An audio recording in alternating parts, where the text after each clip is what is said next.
이 땅의 모든 부모는 내 사랑하는 자녀들이 잘 되고 성공하기를 바랍니다. 그래서 우리는 내 자녀들이 나보다 더 좋은 대학을 나오기를 원하고, 나보다도 좀 더 선한 영향력 있는 삶을 살기를 원하고, 나보다 더 좋은 환경 가운데 살아가기를 원합니다. 그래서 자녀의 잘됨과 성공을 위해서라면 어떤 희생도 감수합니다. 예전에 우리 교회가 상가에 있을 때에 은행 대출을 받으려고 모 은행의 지점장을 만난 적이 있습니다. 전도를 하려고 교회를 다니시느냐라고 물었더니 지금 능인선원에 나가고 계신다라고 대답을 하셨어요. 자신은 불교 신자도 아니지만은 딸이 고3이었는데 아버지로서 해줄 수 있는 것이 별로 없기 때문에 새벽 2시만 되면은 새벽 2시에 능인선원에 가서 기도를 드린다라고 했습니다. 여러분 대단하지 않습니까? 예. 믿음의 부모님들 역시 다를 바가 없습니다. 수능 당일에 우리 교회 1층 그레이스 홀에는 수험생 부모님들이 모여서 함께 기도를 드립니다. 예전에는 어머니들만 모여서 기도를 했는데요, 지금은 아버지들도 가게 문 닫고 병원 문 닫고 휴가 내서 같이 와서 함께 기도를 합니다. 그런데 여러분 어떻게 기도하는지 아세요? 수능 시간표에 따라서 간절히 부르짖어 기도합니다. 자, 제1교시가 국어 영역 시간인데 80분입니다. 그러면 시작과 동시에 80분 동안 빡시게 기도를 하죠. 그리고 30분 쉬고 두 번째 시간이 또 수학 영역 시간인데 100분입니다. 그러면 또 100분 동안 열심히 기도하고 또 쉬고, 이렇게 수능 시험을 보는 시간표에 따라서 기도를 합니다. 평생 5분도 기도를 못 하시는 분들이요, 여러분 그날에는 정말로 목숨 걸고 얼마나 간절하게 기도하는지 몰라요. 그래서 제가 가끔 그 모습을 보면서 이런 생각을 할 때가 있습니다. 평상시 우리 대한민국의 성도들이 이렇게 기도를 한다면 우리 대한민국은 뒤집어질 것이다. 근데 평상시는 기도하지 않거든요. 예, 그게 문제죠. 자, 이렇게 부모는요, 자녀의 잘됨과 성공을 위해서 온갖 희생을 다하고 간절히 부르짖어 기도합니다.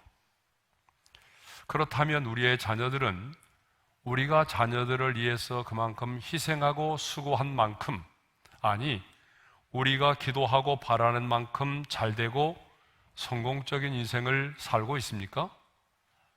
우리가 바라고 원하는 것만큼 행복한 삶을 살고 있습니까?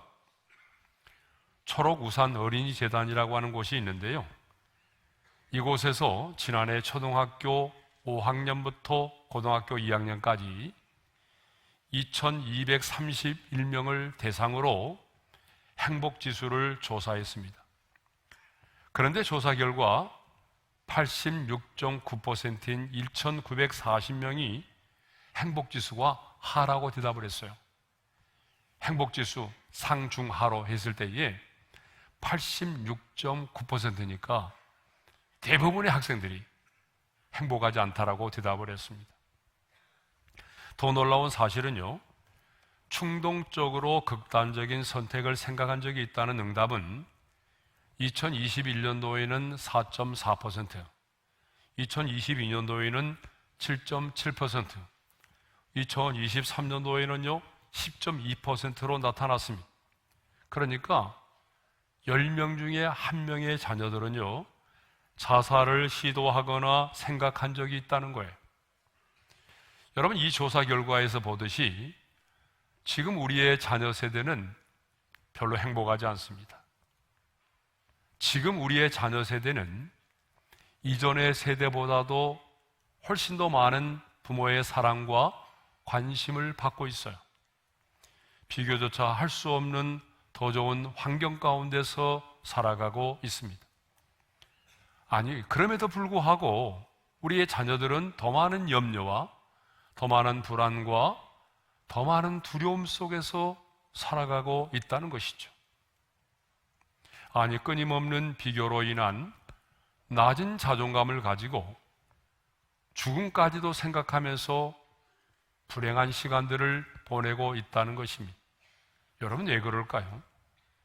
이렇게 된 데는 정말 많은 이유가 있습니다. 이 사회적인 이유도 있고요. 그렇지만 저는 그 이유 중에 하나가 부모인 우리가 자녀를 사랑하되 잘못된 사랑을 하고 있다는 것입니다. 분명히 자녀를 사랑하고 있는데 성경이 말씀하고 있는 그 사랑이 아닌 자신의 욕망과 이기적인 욕심에 근거한 사랑을 하고 있다는 거예요. 뿐만 아니라 자녀를 위하여 기도하되 잘못된 기도를 하고 있다는 것입니다. 그래서 저는 오늘 어린 주일을 맞이해서 너희는 자녀를 이렇게 축복하라고 하는 제목으로 말씀을 전하고자 합니다. 오늘 본문은 하나님께서 모세를 통하여 제사장인 아론과 그의 아들들에게 이스라엘 자손들을 이렇게 축복하라고 명령하시는 말씀입니다. 22절과 23절의 말씀을 함께 읽겠습니다. 다 같이요. 여호와께서 모세에게 말씀하여 이르시되 아론과 그의 아들들에게 말하여 이르기를 너희는 이스라엘 자손을 위하여 이렇게 축복하여 이르되 하나님은 아무에게나 축복을 선포하라고 말씀하시지 않았습니다. 아론과 그 아들들로 하여금 이스라엘 자손들을 위하여 이렇게 축복하라고 명령하셨습니다. 그러면 아론과 그 아들들이 누구죠? 바로 제사장입니다. 이것을 보게 되면 제사장의 중요한 책무 중에 하나가 축복을 선포하는 것임을 알 수 있어요. 그렇다면 구약의 제사장들만이 축복할 수 있는 특권을 가지고 있나요? 아니죠. 우리가 구약의 성경을 보게 되면 제사장만이 아니라 선지자만이 아니라 아버지들도 자식을 위하여 축복의 기도를 하였습니다. 창세기 27장을 보게 되면 이삭이 야곱을 축복하는 장면이 나오고요. 창세기 48장과 49장을 보게 되면 야곱이 자신의 아들들과 손자들을 축복하는 장면이 나옵니다. 그렇다면 오늘 이 신약 시대에, 아니 새 언약의 백성인 우리에게는, 새 언약의 시대에는 누가 축복 기도를 할 수 있습니까? 여러분, 새 언약 시대에는요, 하나님의 사람이라면 누구나 축복할 수가 있습니다. 왜냐하면 하나님의 사람은 누구나 왕 같은 제사장이기 때문입니다. 베드로전서 2장 9절의 말씀을 읽겠습니다. 다 같이요. 너희는 택하신 족속이요 왕 같은 제사장들이요. 예수 믿고 하나님의 자녀된 성도는 모두가 왕 같은 제사장들입니다. 왕 같은 제사장이기 때문에 우리는 언제든지 은혜의 보좌 앞에 나가 예배를 드릴 수가 있고, 왕 같은 제사장이기 때문에 언제든지 당당하게 기도할 수가 있는 것이죠. 특별히 부모는요, 가정의 영적인 제사장입니다. 그러므로 여러분, 목회자가 회중을 위하여 축복하며 기도하듯이 여러분, 우리의 가정의 부모님들도 영적인 제사장으로서 우리의 자녀들을 축복할 수 있어야 된다라고 하는 거죠.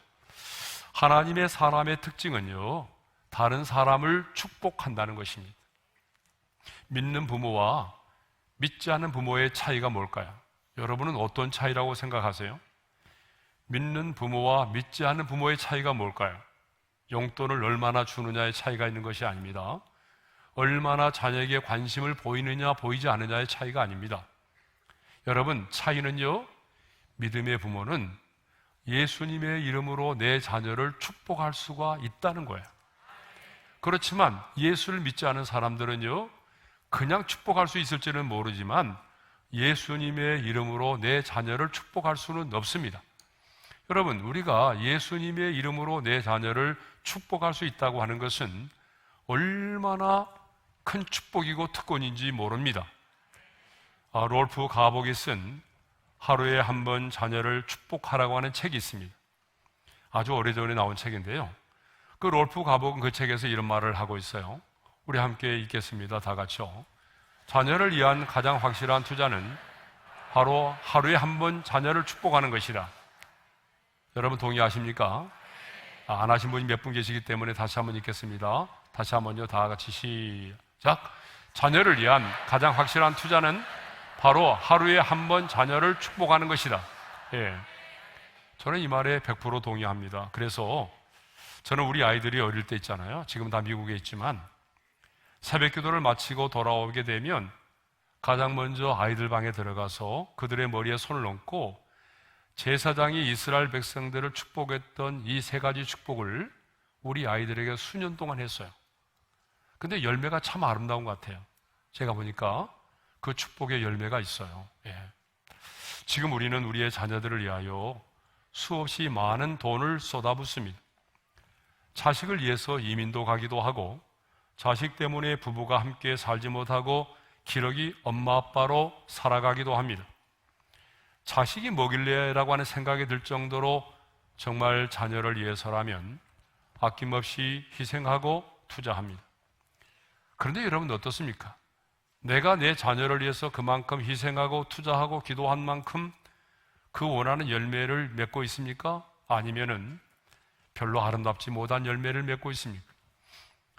여러분 많은 경우에 보게 되면 내가 그렇게 원하고 바라고 기도한 만큼의 열매를 맺지 못할 때가 많이 있어요. 도리어 눈물과 아픔의 열매를 거둘 때가 있습니다. 그러나 여러분 기억하십시오. 자녀를 위한 가장 확실한 투자는 바로 기도입니다. 하루에 한 번씩 자녀를 말씀으로 축복하는 것입니다. 여러분 이것은 돈이 없어도 할 수 있습니다. 관심이 있고 마음만 있으면, 아니 믿음만 있으면 할 수가 있습니다. 하나님은 모세를 통하여 아론과 그 아들들에게 이스라엘 자손을 위하여 이렇게 기도하라고 말씀하셨습니다. 그리고 이렇게 축복해야 될 내용들을, 이렇게 축복해야 할 내용들에 대해서도 말씀을 하셨습니다. 그리고 난 다음에 내가 그들에게 복을 주리라고 약속하셨어요. 자, 27절의 말씀을 먼저 읽겠습니다. 다 같이요. 그들은 이같이 내 이름으로 이스라엘 자손에게 축복할지니 내가 그들에게 복을 주리라. 내가 그들에게 복을 주겠다라고 하는 이 말씀은요, 하나님만이 복의 근원이시다라고 하는 말입니다. 너희 제사장들은 나의 명령을 따라 이렇게 축복하라. 그리하면 내가 그들에게 복을 주겠다라고 하는 약속이죠. 그러니까 이렇게 축복하라. 그 축복을 명령하신 분도 하나님이시고 내가 그들에게 이렇게 복을 주리라 약속하신 분도 하나님이십니다. 그러니까 여러분 이것을 보게 되면 모든 복은 하나님으로부터 시작해서 하나님으로 완성됩니다. 하나님만이 복의 주체이시고 하나님만이 복의 근원이 되신다는 얘기입니다. 여러분 복을 주시는 분이 누굽니까? 내가 기도했을지라도 복을 주시는 이는 하나님이십니다. 하나님만이 복의 근원이 되십니다. 생명이 없는 우상이 아닙니다. 여러분 죽은 조상이 아니에요. 우리가 아무리 힘쓰고 애쓰고 노력을 해도 우리는 복을 줄 수가 없습니다. 제사장들도 마찬가지예요. 제사장들이 아무리 하나님의 이름으로 축복을 하지만 복을 줄 수는 없습니다. 그런데 제사장들이 이 사실을 알고 있었어요. 그래서 제사장들은요, 내가 너희를 축복하노라 이렇게 기도하지 않았어요. 여호와께서 너희를 축복하시기를 원하노라 이렇게 말했어요. 자, 24절, 25절, 26절의 말씀을 함께 읽겠습니다. 다 같이요. 여호와는 너를 지키시기를 원하며 여호와는 은혜 베푸시기를 원하며 여호와는 평강 주시기를 원하노라. 축복의 주체가 누구죠? 다 여호와예요. 우리가 왕같은 제사장으로 자녀를 위해 축복할 수 있지만 자녀에게 복을 줄 수는 없습니다. 우리가 누군가를 위해 축복할 수는 있지만 우리 스스로가 누군가에게 복을 줄 수는 없습니다. 오직 복을 주실 수 있는 분은 누구죠? 하나님 한 분뿐이십니다. 그러므로 자녀를 위해서 기도하며 누군가를 위하여 축복하는 자는 하나님만이 복의 근원이 되신다 라고 하는 이 믿음을 가져야 합니다. 더 나아가 내가 하나님의 이름으로, 예수님의 이름으로 약속의 말씀을 따라 기도하면 내가 그들에게 복을 주리라고 약속하신 말씀대로 반드시 하나님께서 약속대로 복을 주실 것을 믿어야 합니다. 그러므로 왕 같은 제사장으로 자녀를 위해서 기도하는 자에게는 두 가지 믿음이 있어야 됩니다. 어떤 믿음이죠? 나는 축복하지만 내가 복을 줄 수 있는 건 아니고 하나님만이 복을 주실 수 있다. 그리고 내가 이 약속의 말씀대로 축복하면 하나님께서 반드시 복을 주신다라고 하는 이 믿음이 필요합니다. 그런데 중요한 것은 오늘 부모된 우리에게 이 믿음이 없다는 거예요. 내 자녀를 축복하지만 부모된 우리에게 이 믿음이 없다는 거예요. 왕 같은 제사장인 우리에게 이 믿음이 없습니다. 여러분 생각해 보십시오. 이 믿음이 있다면 우리가 그렇게 비굴하게 세상과 타협하면서 자녀를 양육하겠습니까? 왜 시험이 중요하다면 영적인 수련회를 보내지 않습니까? 오늘 우리에게 이 믿음이 없기 때문입니다. 그러므로 여러분 자녀를 위해서 축복하며 기도하기 전에 반드시 우리에게 필요한 믿음이 있는데 그 믿음이 뭐냐 그러면 하나님만이 복의 근원이 되신다. 하나님만이 내 자녀의 인생에 복을 주실 수 있다. 그리고 내가 예수님의 이름으로 약속의 말씀을 따라 축복하면 그 약속의 말씀대로 하나님이 복을 주신다라고 하는 이 믿음이 우리에게 필요하다는 것입니다. 왜요? 믿음이 없이는 하나님을 기쁘시게 할 수 없고 믿음이 없이는 하나님의 역사가 일어나지 않기 때문입니다. 이제 오늘부터라도 누군가를 위하여 기도할 때는 여러분들이 이 믿음을 가지고 기도할 수 있기를 바랍니다. 하나님은 제사장인 아론과 그 아들들에게 이스라엘 백성들을 축복하라고 말씀하시면서 그냥 축복하라고 말씀하지 않고 이렇게 축복하라고 말씀을 하십니다. 자, 오늘 본문 23절의 말씀을 읽겠습니다. 시작. 아론과 그의 아들들에게 말하여 이르기를 너희는 이스라엘 자손을 위하여 이렇게 축복하라. 한번 따라서 합시다. 이렇게 축복하라. 너희들 마음대로 축복하지 말고 너희가 원하는 대로 축복하지 말고 내가 너희에게 말한 대로 축복하라는 것입니다. 내가 너희에게 말한 그대로 축복하라는 것입니다. 그러면 하나님께서 이렇게 축복하라고 말씀하시면서 주신 그 축복의 말씀이 뭡니까? 바로 세 가지입니다. 이 세 가지를 명심하시길 바랍니다. 첫째가 뭐냐 그러면 하나님의 보호하심입니다. 24절의 말씀을 우리 함께 읽겠습니다. 다 같이요. 여호와는 내게 복을 주시고 너를 지키시기를 원하며. 자, 우리가 자녀를 위해서 또 누군가를 위해서 축복하며 기도할 때에 가장 먼저 기도해야 될 제목이 무엇이냐면 하나님의 보호하심입니다. 여기서 지킨다라고 하는 단어의 의미는요, 둘레의 가시로 울타리를 치다라고 하는 그런 의미를 가지고 있습니다. 그러니까 악한 원수가 넘보고 침입하지 못하도록 울타리를 쳐서 철저하게 지킨다는 그런 뜻입니다. 그런데 악한 세력만이 아니라 가난과 재앙과 각종 질병과 전쟁으로부터의 보호까지도 의미하는 것입니다. 지금 출애굽한 이스라엘 백성들은요, 험난한 광야를 행진하고 있습니다.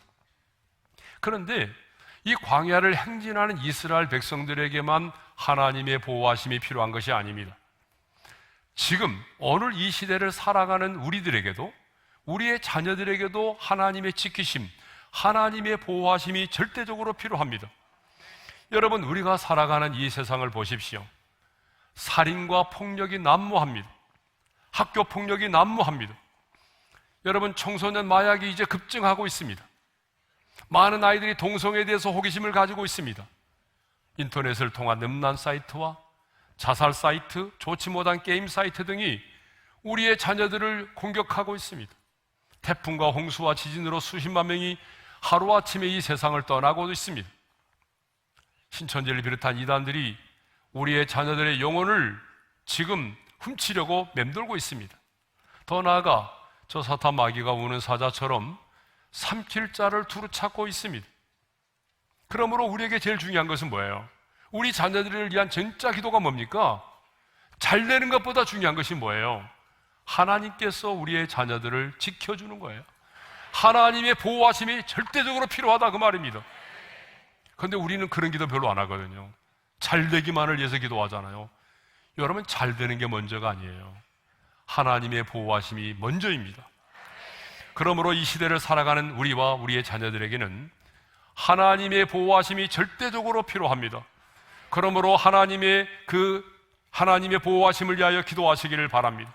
하나님께서 복을 주셔서 내 자녀들을 지켜주시도록 기도하십시오. 하나님께서 천군 천사들을 동원하셔서 내 자녀들을 눈동자처럼 지켜주실 수 있도록 여러분 기도하시기를 바랍니다. 두 번째입니다. 하나님의 은혜 베푸심입니다. 25절의 말씀을 우리 함께 읽겠습니다. 다 같이요. 여호와는 그의 얼굴을 내게 비추사 은혜 베푸시기를 원하며. 자, 여호와는 당신의 얼굴을 우리에게로 비추사 은혜 베푸시기를 원하신다라고 말씀하십니다. 여러분, 은혜가 뭘까요?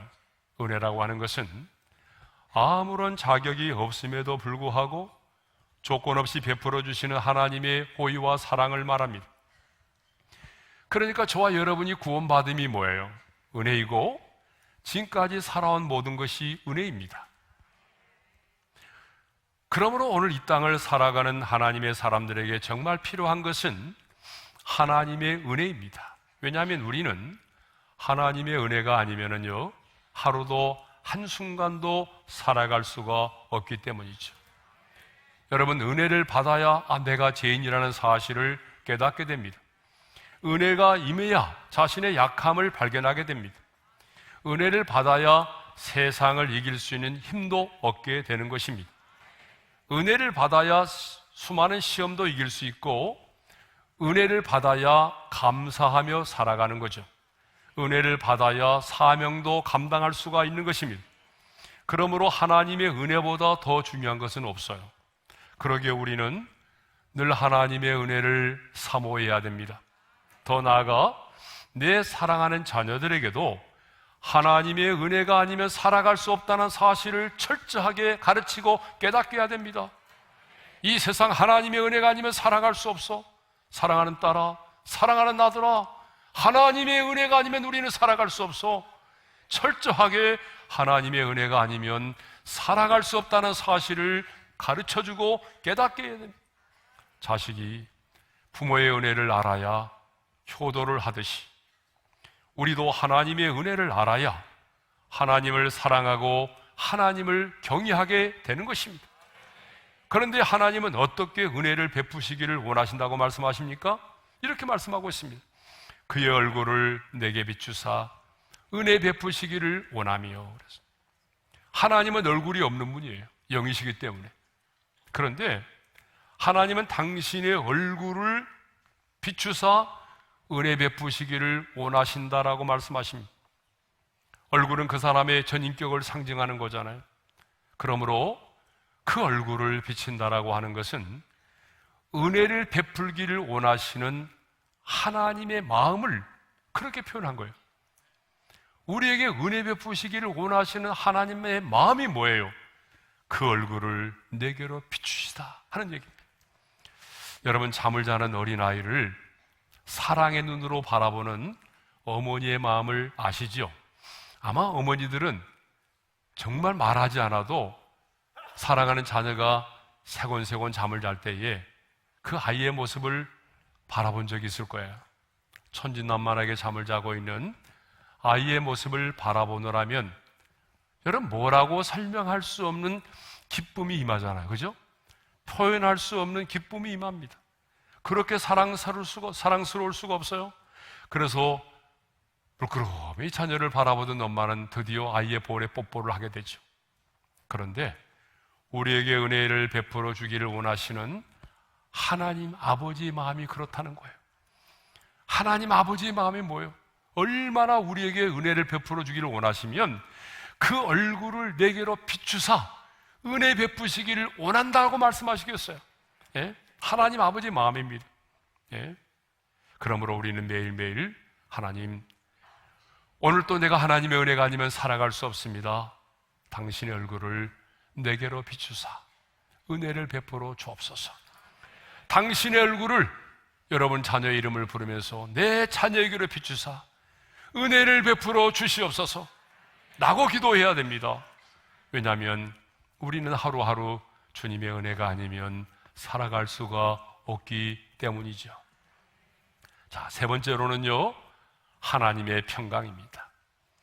우리가 우리를 위해서도 기도하지만 특별히 자녀를 위해서 기도할 때에 정말 기도해야 될 세 번째 제목은 하나님의 평강입니다. 26절의 말씀을 우리 함께 읽겠습니다. 다 같이요. 여호와는 그 얼굴을 내게로 향하여 드사 평강 주시기를 원하노라. 우리가 자녀들을 위하여 누군가를 위하여 축복할 때 반드시 구해야 하는 것은요, 하나님의 평강이라고 하는 것입니다. 왜 그럴까요? 평안이 없는 축복은 그 어떤 것도 축복이 아니기 때문입니다. 모든 행복은요, 평안으로부터 시작이 됩니다.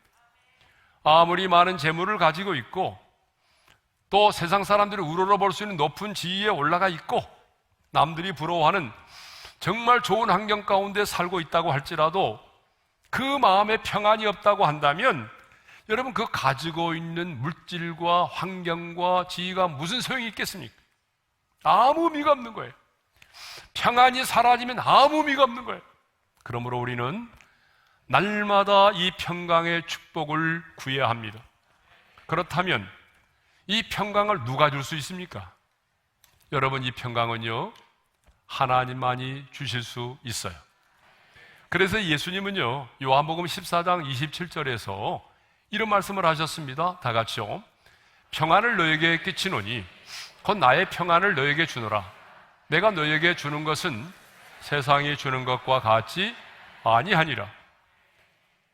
여러분, 이 말씀을 보게 되면 평안을 누가 주실 수 있어요? 주님만이 주실 수 있어요. 내가 너에게 평안을 준다. 그런데 내가 너에게 주는 평안은 세상이 주는 것과 같지 않다. 이 말은 무슨 말입니까?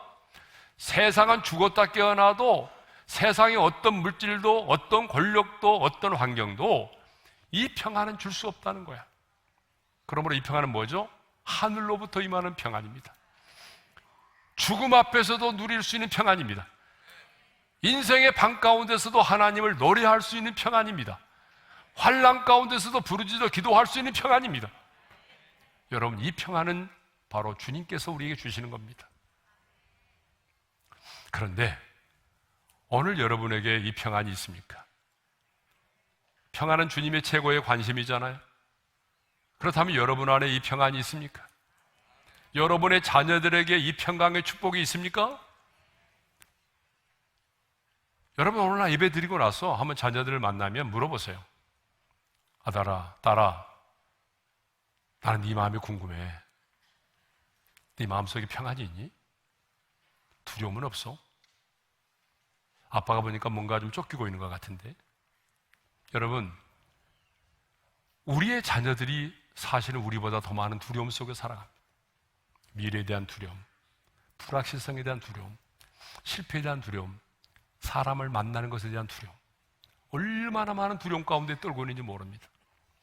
여러분, 축복 중에 가장 최고의 축복은 바로 평안의 축복입니다. 그런데 하나님은 어떻게 이 평강을 우리에게 주신다고 말씀하십니까? 그 얼굴을 내게로 향하여 드사. 하나님의 얼굴은 그분의 성품과 인격을 상징한다고 그랬죠. 그러므로 복이란 하나님께서 그 얼굴을 우리에게 향하여 드는 것 자체가 복입니다.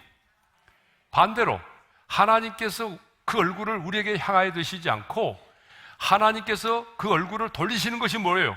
우리에게는 저주입니다.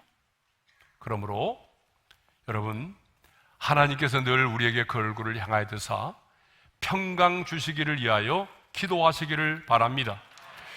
자, 성도 여러분, 우리는 왕같은 제사장입니다. 그렇기 때문에 우리가 만나는 사람을 축복해야 됩니다.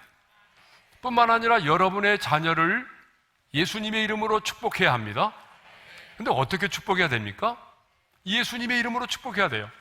무엇을 축복해야 됩니까? 세 가지를 축복해야 됩니다. 내 소원과 야망, 내 소원과 야망을 따라서 자녀를 축복하는 것이 아니라 오늘 주께서 말씀하신 대로 축복해야 됩니다. 그 세 가지 축복이 뭐죠? 첫째는 하나님의 보호하심, 두 번째는 하나님의 은혜 베푸심, 세 번째는 하나님의 평강입니다. 매일매일 여러분의 자녀들의 이마에 손을 얹고, 아니면 여러분의 자녀들이 다 장성했다면, 또 여러분의 자녀들이 멀리 떠나 있을지라도 여러분의 자녀들을 위하여 이 세 가지 축복의 기도를 날마다 드릴 수 있기를 바랍니다. 그래서 우리의 자녀들이요, 이 세상에 살아가는 동안에 하나님의 보호하심을 받고 매일매일 하나님의 은총에 젖어 살고 하나님이 주시는 평강의 축복을 누리며 살아가기를 주님의 이름으로 축복합니다.